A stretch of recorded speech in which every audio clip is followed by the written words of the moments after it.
자, 오늘 한 혈통으로 만드사라는 제목으로 하나님의 말씀을 3번에 걸쳐서 말씀을 증거하고 있습니다. 이 말씀은 아테네 마르스 언덕 아레오바고에서 사도 바울이 많은 철학자들 그리고 시민들 앞에서 전했던 말씀입니다. 그 자리에서 사도 바울은 하나님의 세계를 증거했습니다. 너희 모든 족속이 한 혈통이다. 그리고 그 땅에 살게 하셨고 또 그들의 연대를 정해 주셨다. 흥망성쇠의 모든 것들을 하나님이 정해 주셨다. 나라가 망하고 흥하는 이 모든 것들도 하나님이 정하신 것이다. 또 거주의 경계를 정해 주셨습니다. 흑인들은 아프리카에, 또 황인종은 아시아에, 또 아메리카는 또 이렇게 경계를 하나님이 세워주셨어요. 세계의 그 모든 분포들을 보면 그렇게 지금 되어져 있습니다. 우리가 넘나들면서 무역도 하고 넘나들면서 여행도 하지만 주류로 살아가는 곳은 우리 경계를 하나님이 정해 주신 것이다. 그러면서 저는 한 혈통에 대한 이야기를 지난 시간에 3번에 걸쳐 있는데, 첫 번째가 사실에 대해서 성경이 말하고 있는 창조론에 대한 이야기를 사실에 입각해서 진화론이 아니고 창조론이다 말씀을 전했습니다. 두 번째 시간에 교리에 대해서 우리가 그리스도의 보혈이 아니고는 저와 여러분이 한 형제 한 자매 된 것에 대해서 회복의 그 모든 것은 그리스도의 보혈, 피에 그리스도의 보혈의 공로로 저와 여러분이 의롭게 되고 회복하게 되었다라는 말씀을 성경을 근거로 성경에 있는 말씀을 많이 찾아가지고 저와 여러분이 다 같이 읽으면서 그렇구나. 교리가 이렇게 이야기하고 있구나. 오늘은 3번째 시간에 그렇다면은 우리가 한 혈통으로 의무에 대한 이야기를 하도록 하겠습니다. 한 혈통이라면 내가 어떤 의무를 져야 되냐. 사실에 입각해 교리적으로 생각해 봤지만 오늘 우리가 한 혈통이라면 그러면 어떻게 살아야 되고 우리가 어떤 의무를 가져야 되냐. 대한민국 사람으로 태어나면요, 4가지의 분명한 의무가 주어집니다. 첫 번째는 교육의 의무. 태어나서 학교 다녀야 돼요. 그 의무를 지지 않으면 대한민국 국민이 안 된다는 건 아니에요. 그러나 공부에 대한 것들을 의무 교육이라는 것이 있습니다. 지금 이제 고등학교까지 의무 교육이 되어져 있습니다. 대학은 선택이죠. 옛날에는 고등학교도 아니고 중학교도 아니고 초등학교도 다 옛날에는 국민학교였죠. 국민학교도 월사금을 내면서 다녔던 시절이 있었습니다. 그러나 지금은 나라가 부강해지자 이제 고등학교까지, 어떨 때는 이제 대학도 그냥 공짜로 다니는 학교도 있습니다. 그렇게 교육의 의무를 집니다. 그리고 남자들은 국방의 의무를 져야 됩니다. 군대 다 가야 돼요. 뭐가 문제가 있지 않는 한 모든 남자들은 18세에서 19세가 되면 시체 검사를 받고 다 가야 됩니다. 안 가면 문제가 생겨요.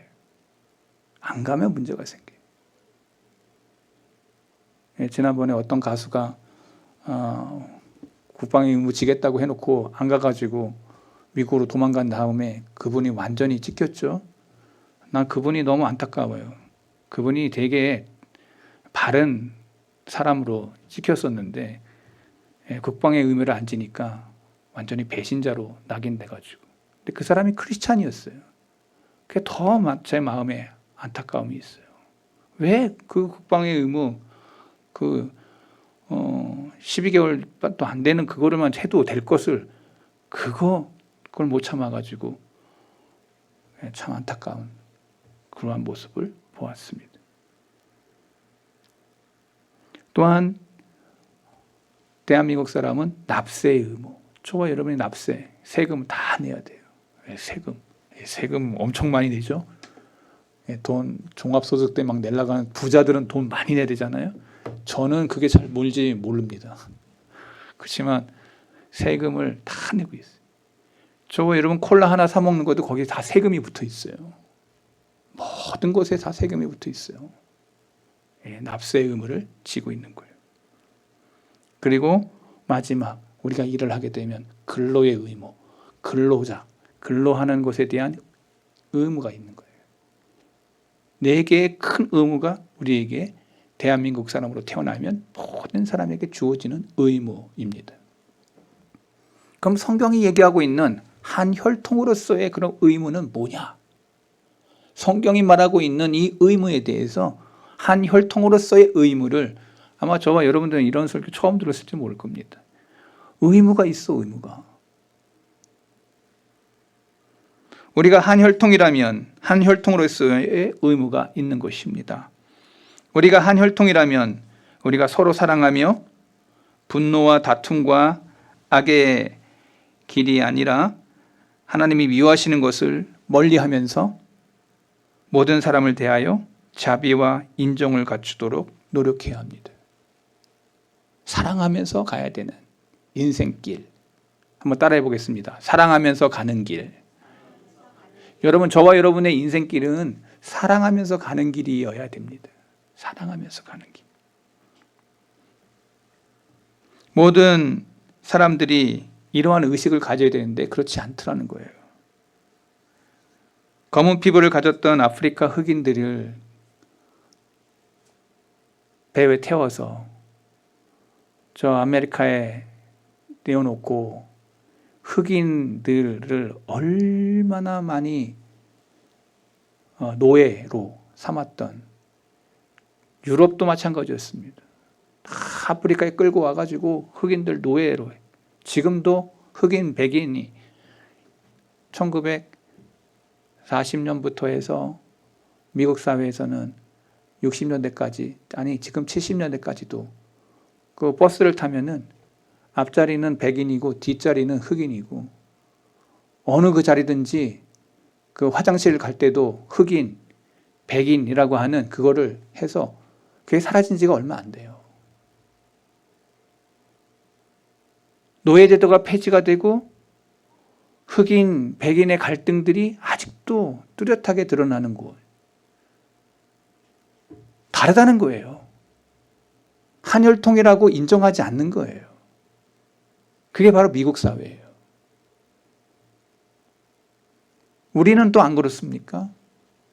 우리 한국 사회는 또 안 그렇습니까? 미국만 그렇습니까? 우리나라는 그거가 얼굴 똑같은데도 이제는 경상도, 전라도 이런 거로 이제 또 서로 미워하고 시기하고. 아니, 그게 제가 그랬어요. 천국 가서도 그럴 거냐고. 천국 가서도 경상도, 전라도 할 거냐고. 제가 어느 목사님 보러 그랬습니다. 하도 그렇게 얘기하길래. 여러분, 우리는 사람이고 한 혈통이고 아담의 자손으로 태어났다고 하는 그것 속에 대한 의무를 생각해야 되는데, 악이 들어오고 난 이후부터는 그 모든 것들을 분열화시켜 버렸습니다. 개인화시켜 버렸습니다. 나만 즐거우면 되는 겁니다. 타인은 죽든 말든 전혀 관계없습니다 하는 식으로 삶을 살아가는 죄의 근성을 가진 자들의 모습을 살기 시작했다는 거예요. 극도로 개인주의화된 그것은요, 죄의 유격의 그 본성으로 살아가는 자들의 모습이에요. 검은 피부를 가졌던 아프리카 흑인이나 우리들 주위에 있는 노숙자나 불황자나 할 것 없이 우리는 모두에게 관심을 쏟아야 돼요. 우리가 믿건 안 믿건 그들은 우리의 먼 친척이요 형제이기 때문에 그렇습니다. 우리들처럼 그들도 아담과 하와의 후손이고 타락한 본성과 불멸의 영혼을 지니고 있는 특성은 똑같다는 거예요. 단지 그가 아무것도 가지고 있지 못해서 그냥 그렇게 불황자로 산다 할지라도. 가끔 우리 교회에 오시는 분이 있어요. 제가 그분에 대해서 연민을 가져요. 그냥 내가 입지 않던 옷도 막 다 주고. 왜? 어차피 아담의 후손으로 태어난 우리 연민을 갖는 거예요. 그냥 내가 도와줄 수 있으면 도와주고 싶은 거예요.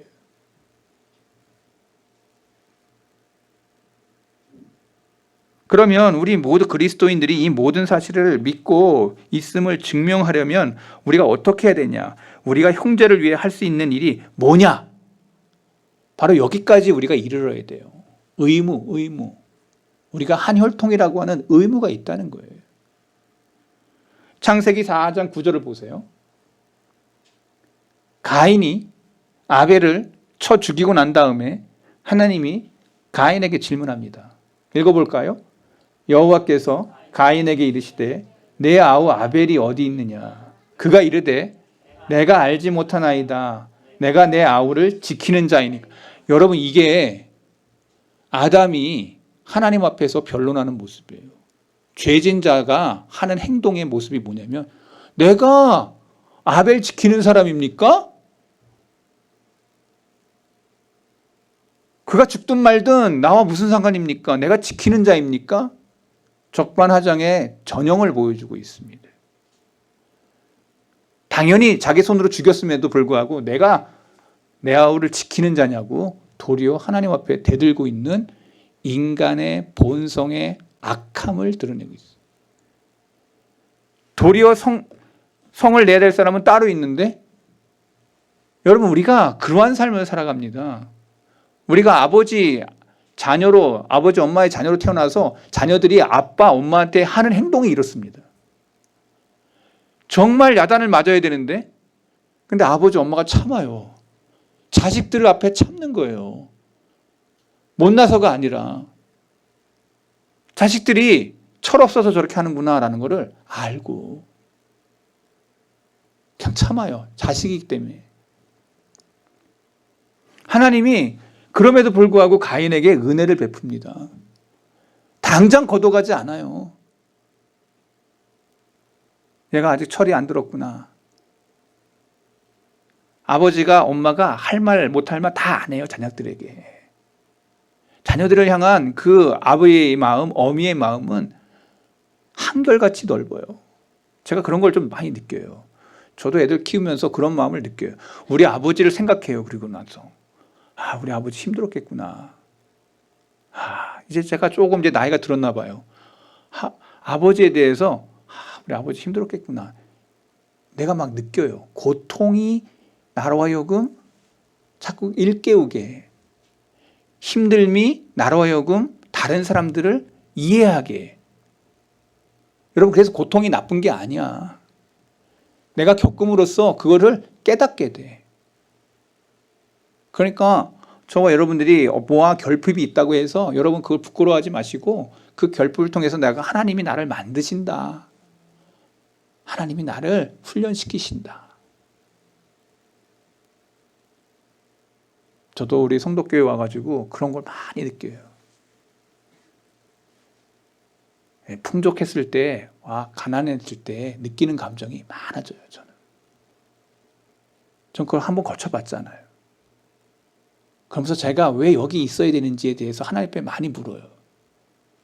근데 그것이 나로 하여금 하나님 앞에 범죄하지 않게 하나님이 나로 하여금 이 길을 여신 것이 하나님이시기 때문에 그것에 대해서 깨닫게 되는 그 은혜가 있어요.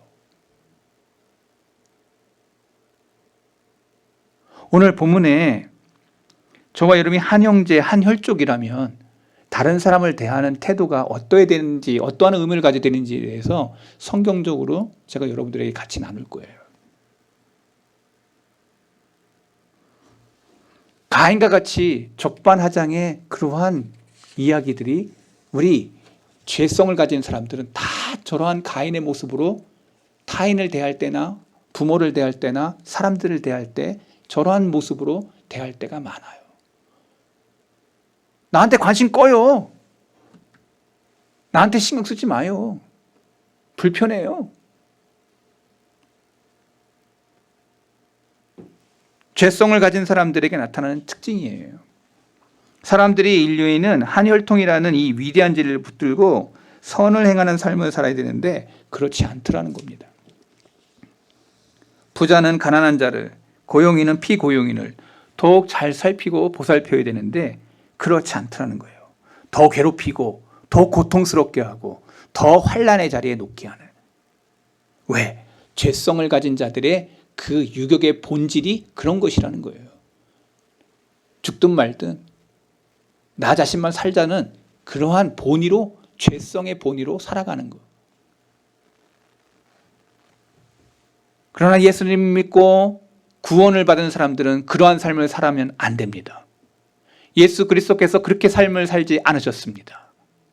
하나님이 아들 독생자이신 예수님이 33년의 공생애 속에서 너희가 이렇게 삶을 살아야 된다고 말씀하신 그 행동의 삶이 뭐였는지 아십니까?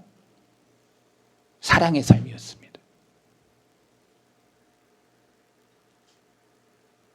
우리는 그래서 서로 다른 사람들을 돌아보아야 됩니다.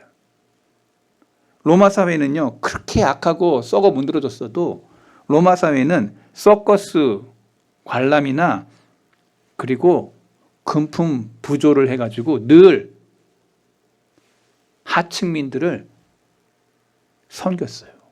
그렇게 썩어진 사회에도.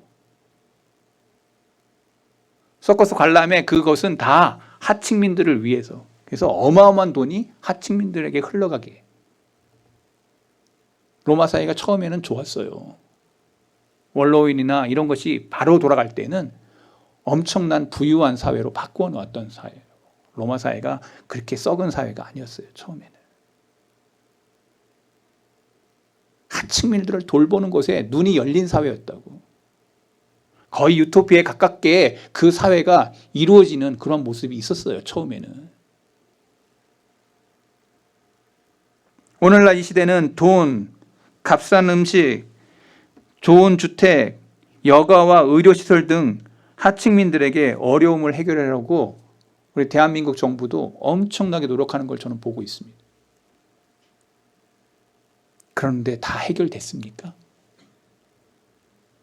저도 의료보험 나라에서 해주니까 가서 2년에 한 번씩 가서 이렇게 장도 검사해보고 뭐 이렇게 다 해보는데 너무 국가가 많은 걸 해주는 걸 내가 느껴요. 감사해요.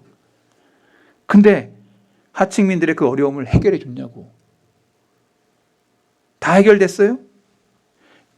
사람들이 원하는 것은요, 더 많은 공감, 더 많은 친절, 더 많은 형제, 더 나은 대우.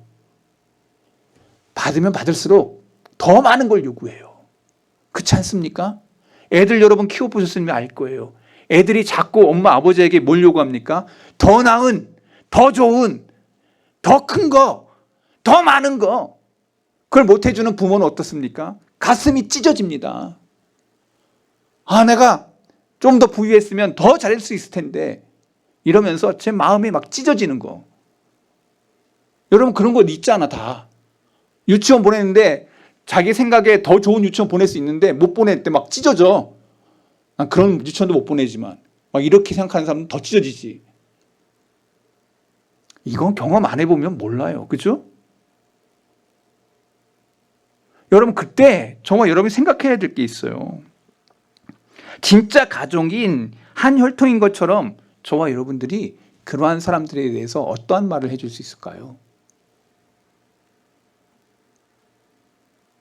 그들은 지금 누리는 그것 속에서 따뜻한 말 한마디, 정말 공감해주는 그 하나, 그 힘든 가운데서도 손 한번 잡아주는 그거 하나. 성경 말씀 읽어보니까 예수님이 다 그런 모습이에요. 이해해. 그냥 공감해줘. 아, 힘들겠구나. 같이 있어줘, 그냥. 근데 이 사회는 점점 그런 사회가 아니에요. 아까 제가 얘기했어요. 가인의 모습으로 죄성의 자기 것만을 찾는 그러한 시대의 상황에 부합한 삶을 살아간다는 거예요. 여러분 진정으로 한 혈통으로 대접을 받고 연민과 친절로 대해준다면 어떤 일이 벌어질 것 같습니까? 이 사회가 어떤 일이 벌어질 것 같습니까? 상류층과 하류층, 부자와 가난한 자, 고용자와 피고용자 사이에 연민과 동료의식이 증대되면 우리 시대가 앓고 있는 많은 병들이 치료될 거예요. 온전히 구현된 연민은 그리스도의 복음이 온 세상에 확장되도록 할 거예요.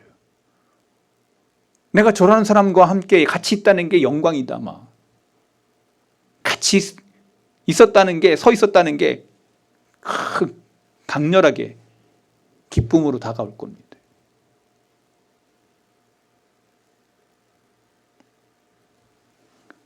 오늘날의 세상을 보세요. 보이지 않는 악이 역력해 보입니다. 계층 간의 첨예한 불화를 저와 여러분들은 보고 있습니다. 대립들이 얼마나 날선 공방을 하는지. 저는 가끔요 유튜브를 통해서 정치인들 이렇게 대정부 질문하고 말하는 거 보거든요. 가끔 날카로운 말의 칼들이 얼마나 왔다 갔다 하는지. 이전 정부와 전 정부와 그리고 지금 정부와 서로 간의 그러한 것들을 아주 날카롭게 첨예하게. 거긴 사랑 없습니다. 거긴 오직 획득이라는 것밖에 없는 거예요.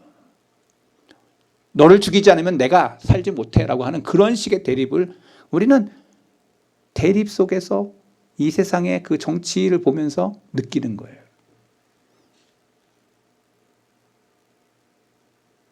첨예한 불화. 이런 대립을 유발시킬 방법, 우리 사이의 연대감을 강화시킬 방법은 없단 말인가? 그것은 바로 기독교적 공감의 증대 외에는 답이 없어요. 그리스도의 사랑의 십자가의 은혜 외에는 대답이 없어. 답이 없어. 우리가 한 혈통이라는 것을 몸으로 삶으로 드러낼 때 비로소 이러한 현상들이 완화될 거예요. 제가 몸으로 하는 것 저는 잘 못합니다.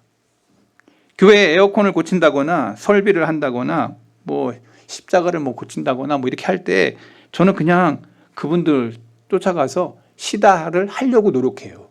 안 해도 되는데 그냥 가서 어떻게 하든지 도와주려고.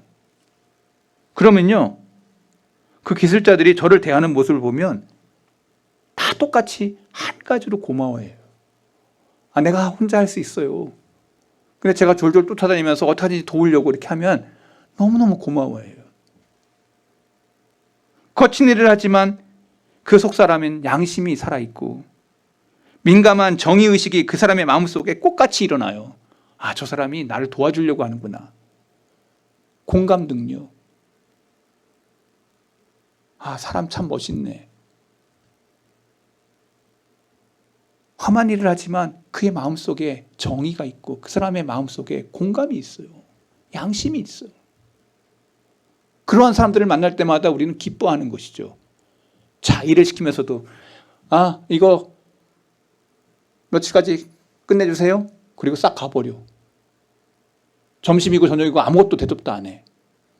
돈만 주면 되죠? 여러분의 일생활 속에서 지금 행해지고 있는 냉장고 우리가 망가져가지고 한 번 오주는데 기술자 2번인가 왔어요. 우리 극진히 대접을 하려고 뭔가 좀 그래서 고치든 잘 못 고치든 간에 이분들이 올 때 표정이 달라요. 올 때와 갈 때.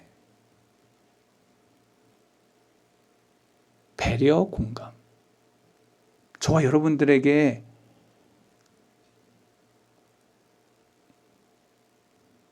그리스도인으로서의 변화된 삶이 한 가족과 한 혈통이라면 어떤 의식과 의무가 내 삶 가운데 있을까?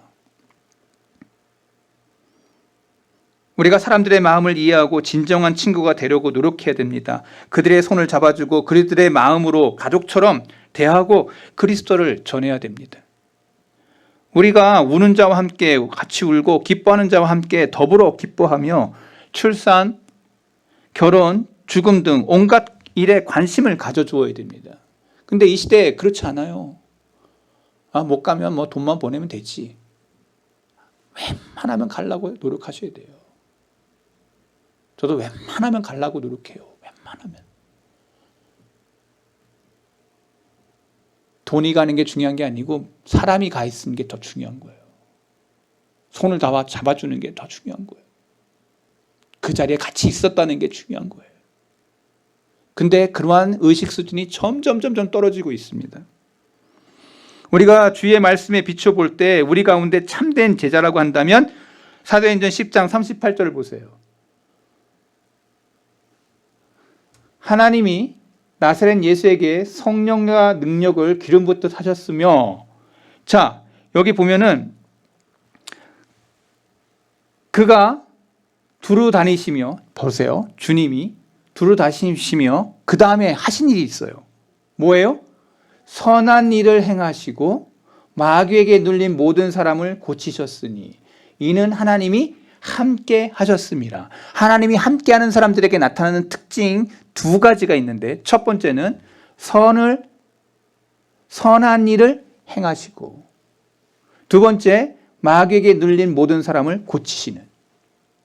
여러분, 선한 일을 행하는, 이게 주님이 행하셨던 33년의 공생애 속에, 사생애 속에서 삶을 사셨을 때 가장 포인트가 선한 일을 행하는. 두루 다니시며 선한 일을 행하시고. 여러분, 이 말씀이 잘 안 읽혀졌을 거예요, 여러분들에게. 예수님이 바로 두루 돌아다니면서 선한 일을 행하시고, 우리가 여기서 주목해야 돼요. 주님을 본받는 일과 형제의 중요성을 깨닫는 이 말씀이 여기에 있어요. 두루 돌아다니며 선한 일을 행하시고. 주님은 직접 행동으로 가신 거예요. 말만 한 게 아니야.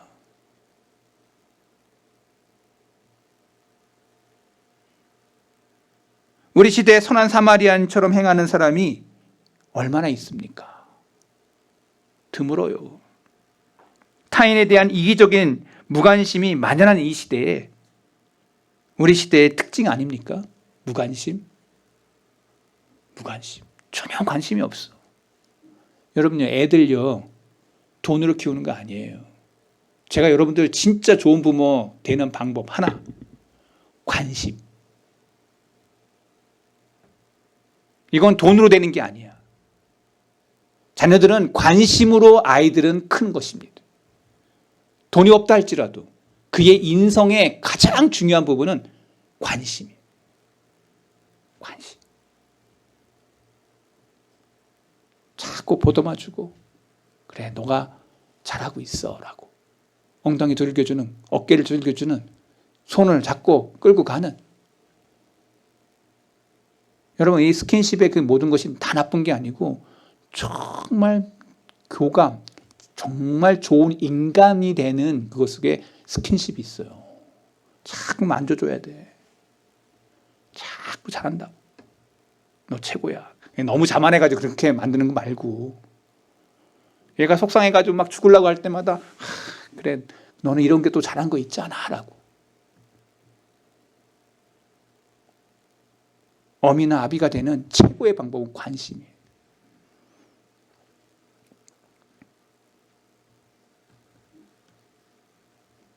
무관심의 세상을 사는 저와 여러분들 얼마나 각박한 세상을 삽니까? 세계 어딜 가도 다 마찬가지로 이러한 모습이 팽배한 시대에 저와 여러분이 살고 있습니다. 우리가 살고 있는 이 서울을 보세요. 한 동네에 이러한 선한 일을 위해서 노력하는 사람이 얼마나 있는지, 성경에 나오는 그 선한 사마리아인이 이 땅에 어디에 있는지, 우리가 한 혈통인 것처럼 그렇게 행하는 사람들이 몇이나 있는지, 이웃을 사랑하고 죽어가는 몸을 위해서 도움을 베풀려는 사람이 어디 있는지, 해마다 무수히 많은 돈이 어디로 흘러가냐면 도박, 경마, 스포츠, 연극, 영화, 엔터테인먼트, 옷과 그림과 가구를 사는 이것에 모든 돈이 소비돼요. 그런데 진작 가난한 자, 연약한 자, 또 주를 위해서 헌금하는 것에 대해서는 되게 인색합니다. 왜? 손해본다고 하는 생각이 드는 거예요. 선한 일에 부한 것에 대해서 전혀 생각이 없어요. 하나님 앞에 하는 그것이 선한 그것을 생각하지 않고 아깝다고 생각하는 거예요. 무언가 되돌아오는 것이 나에게 없다고 느껴지는 거예요. 여러분, 성경을 보세요. 말세의 징조 가운데 하나가 뭔지를 얘기하고 있어요. 마태복음 24장 10절부터 보세요. 보세요. 읽어볼게요. 그때 많은 사람이 실족하게 되어 서로 잡아주고 서로 미워하겠으며 거짓 선지자가 많이 일어나 많은 사람을 미혹해 하겠으며 불법이 성함으로 많은 사람의 사랑이 식어지리라. 여러분, 지금 이 시대에 얼마나 많아요. 정명성 막 이단들 판치고 뭐 대단하죠. 여자들 다 못 살게 굴고 아주 흉악한 범이죠. 근데 그런 사람이 왜 감옥에 평생을 안 있게 하는지 모르겠어요. 나는 이해가 안 돼요. 사기꾼 중에 그런 사기꾼이 없어요. 하나님의 말씀을 가지고 다 사기친 거야. 얼마나 여자들 나쁘게 했어요. 아주 나쁜 인간들이. 또 어떤 여자는 남자들을 얼마나 많이 또 잡아먹었는지. 여러분, 그래가지고 막 넷플릭스에 막 그런 거 다 올라오죠. 나는 신이다 뭐 이런 거. 나도 봤어요. 내가 경악을 금치 못했어요. 보다가 그냥 껐어요. 그냥 하도 심해가지고.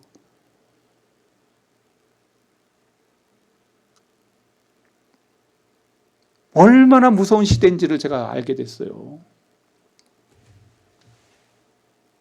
12절. 불법이 성함으로 많은 사람의 사랑이 식어지리라.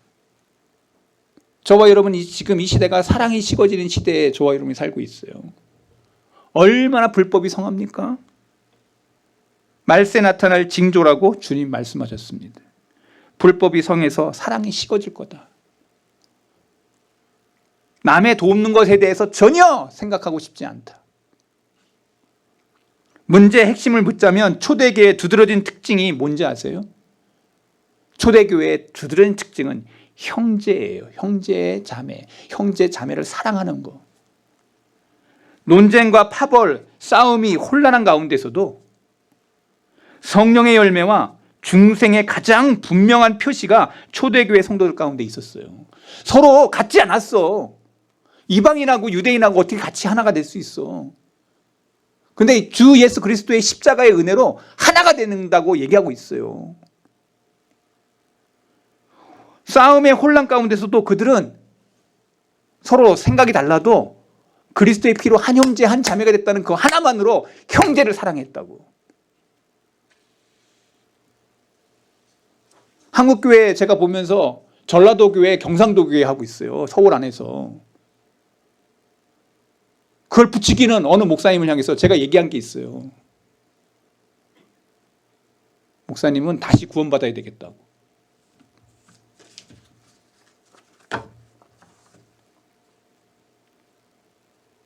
천국 가서도 경상도 전라도 할 거냐고. 내가 볼 때 그분은 구원 안 받은 것 같아요. 한쪽의 논리에 휩쓸려서 성경이 말하고 있는 진리를 부정하는 사람이기 때문에. 성경은 뭐라고 얘기하고 있습니까? 요한복음 13장 34절. 새 계명을 너에게 주노니 서로 사랑하라. 내가 너희를 사랑한 것 같이 너희도 서로 사랑하라. 어떤 것에, 파벌에, 어떤 지역에 그런 것에 판물돼서 진리를 잊어버리지 말라고. 여러분, 우리는 그렇게 하면 안 돼요. 그리스도로 한 형제 되고 한 자매 됐다면 이걸 뛰어넘어야 되는 거예요. 나하고 생각이 다르고 나하고 진영이 달라도 뭐라고요? 초대교회 안에서 형제가 불붙었어요. 성령의 열매로. 서로 생각이 다를 수 있어. 그러나 예수 그리스도로 한 형제 한 자매가 됐다면 성령의 열매를 드러내게 되는 거. 이게 주님이 원하시는 것이에요. 우리는 거기에서 뛰어넘어서 하나님 기뻐하시는 그 자리로 나아가야 돼요. 서로 사랑하라. 아직도 그 자리에 이르지 아니하고 여기에 이르지 않았던 거예요.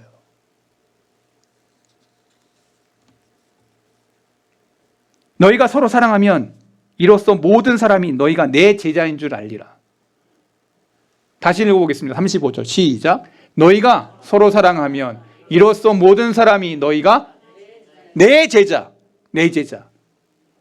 다른 제자였던 거야.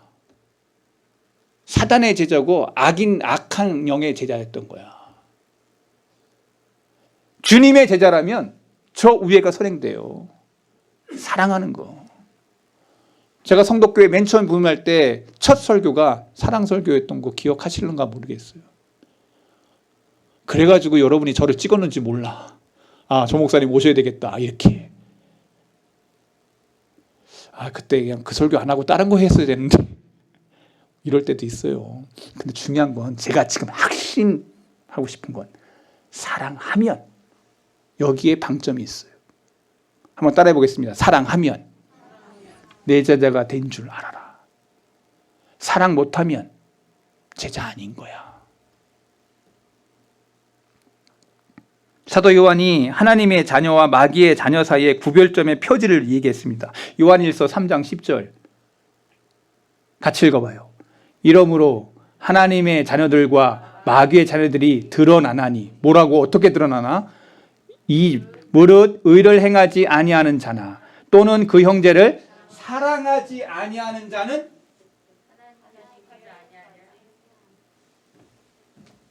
사랑하지 않으면 하나님께 속하지 아니했다. 자, 옆에 사람 얼굴 보세요. 이 사람은 끝까지 내가 사랑해야 될 대상이지 원수요, 파벌이요, 싸워야 될 대상이 아니야. 이렇게 참 은혜를 받았으면서도 우리 서로 또 싸우지, 그자? 아, 갑자기 경상도 말 나왔네. 죄송합니다. 싸우죠, 우리가? 아니라는 거죠. 끝까지 우리는 사랑의 대상인 거예요. 내가 예수님을 인격적으로 주님을 만났다면 우리는 한 사람 한 사람이 사랑의 대상인 거예요. 할렐루야. 미워할 대상이 아니야. 끝까지 내가 사랑해야 될 대상인 거예요. 섬겨야 될 대상인 거예요. 그래서 예수님이 제자들을 그렇게 자기만 아는 그 제자들에게 수건을 둘러매고 예수님의 사랑으로 다가간 거예요. 우리가 예수님을 진짜 인격적으로 만났다면 저와 여러분의 모습 속에 이것이 발동될 줄로 믿습니다. 사랑하면, 그 형제를 사랑할 때. 이제 주님의 말씀에 결론을 내려고 합니다. 마태복음 25장 41절부터 여러분 잘 읽어보세요. 여기에 왼편에 섰던 자들의 말로가 무엇인지를 성경이 예수님을 통해서 말씀해 주고 있어요. 너희가 사랑하지 않고 타인에 대해서 생각하지 않는 자들에 대하여 어떻게 얘기하고 있는지, 이 거대한 두려운 최후의 심판에 대해 주님이 영광의 보좌 옆에 앉으셔서 말씀하신 것을 들어보세요. 읽어볼게요. 또 왼편에 있는 자들에게 이르시되 저주를 받은 자들아 나를 떠나 마귀와 그 사자들을 위하여 예비된 영원한 불에 들어가라. 내가 줄일 때 너희가 먹을 것을 주지 아니하였고 목마를 때 마시게 하지 아니하였고 나그네 되었을 때 영접하지 아니하였고 헐벗을 때 옷 입히지 아니하였고 병들었을 때 옥에 갇혔을 때 돌보지 아니하였느니라 하시니 그들도 대답하되 이르되 주여 우리가 어느 때에 주께서 주신 것이나 목마르신 것이나 나그네신 것이나 헐벗은 것이나 병드신 것이나 옥에 갇힌 것을 보고 공양하지 아니하였나이까. 이에 임금이 대답하여 이르시되 내가 진실로 너희에게 이르노니. 자, 여기에 포인트가 있어요. 이 지극히 작은 자 하나. 여러분들이 우습게 생각하고 있는 그 사람 하나, 저와 여러분 똑같은 불멸의 영혼을 가진 그 사람 하나, 단지 그 사람은 헐벗고 굶주려 아무것도 없어. 냄새가 쿨쿨 나. 그러나 그 영혼도 하나님의 한 혈통으로 우리와 같은 사람. 이 지극히 작은 자.